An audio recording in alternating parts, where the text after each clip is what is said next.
Right, here we go. How many egg puns can I do in 1 minute?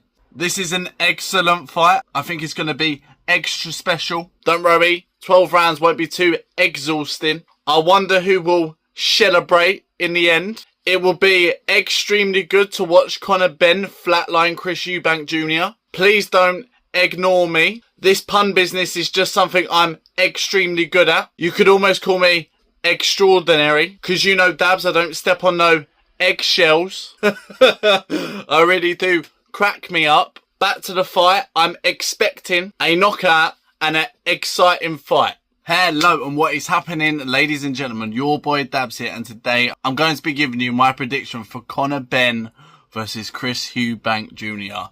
Let's fucking go. I cannot believe I'm saying this sentence and we're almost there. This fight has become literally something of its own. Of course, starting with the fathers, Nigel Benn and CHRIS EUBANK.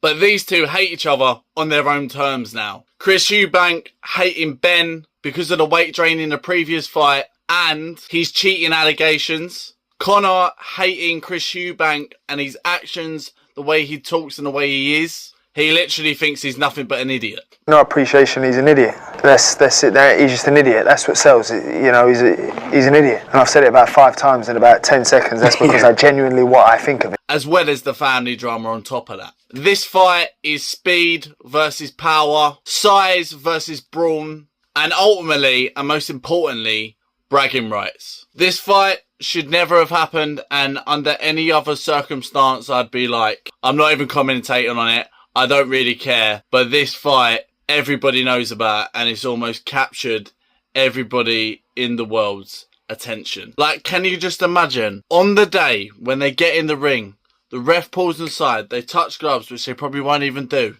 You hear, seconds out, ding ding, it's just about to start.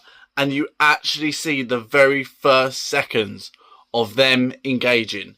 Can you imagine that moment? Fucking hell, we need to clip that up and send that to someone. Fucking hell. Now, obviously for Chris, he's had them big fights. He's had his moments, but he's always seemed to come short of a world title. Conor Benn jumping up 2 weight divisions to take a fight that he doesn't even particularly need to take, as there would be a world championship fight for him to take down the line. But of course, this is Conor in the prime of his career, facing the CHRIS EUBANK, who's really coming towards the end of it. It's that question, isn't it? Has CHRIS EUBANK Jr.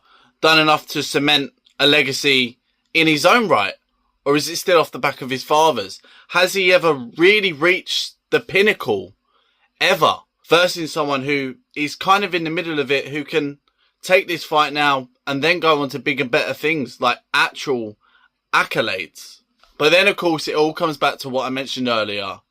Is it size or power?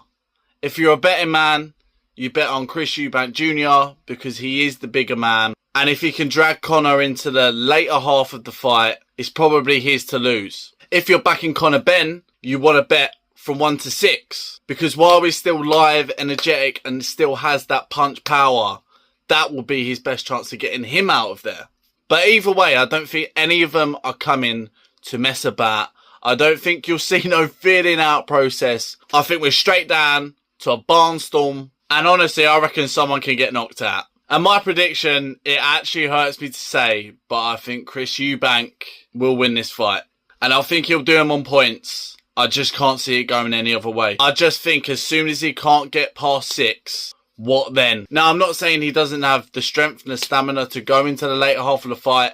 I don't know how effective he'll be towards the end of the fight compared to the lightning in the bottle he'll be at the start of it. And I also think CHRIS EUBANK could have this in mind too. Play all these mind games, get him rolled up, get him thinking he'll meet him in the middle, which I still think he will to a degree, but not to a degree where he's going to put himself in a position where he's going to hurt himself. I think he'll just tire Conor Benn out and try and pick him off towards the end. But apparently there's a rematch clause in the contract anyway, so we'll probably see it again no matter what. Please let me know down in the comments what you think is going to happen in the fight, who you're backing, and then what's next for him after that fight. Please like, comment, and subscribe. Your boy Dabs out. Thank you so much for watching this video. Make sure that if you're drinking water, you also have a fairy tale on the top of your head. Dabz out.